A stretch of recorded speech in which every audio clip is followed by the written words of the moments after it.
Hello guys, আসসালামু আলাইকুম। আজকের মেনু গুনা খিচুড়ি। আজকে মঙ্গলবার 3 তারিখ।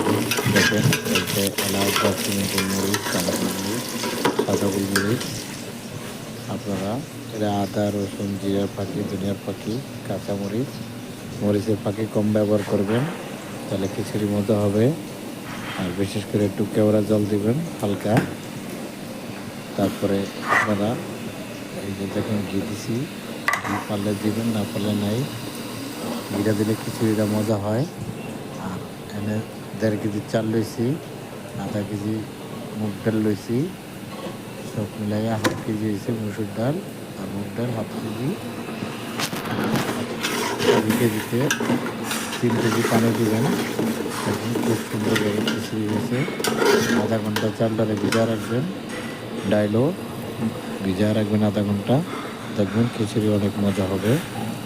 ডিম বড়া করবো আর আলুর দম করবো আজকে। ভালো থাকবেন, আল্লাহ হাফেজ।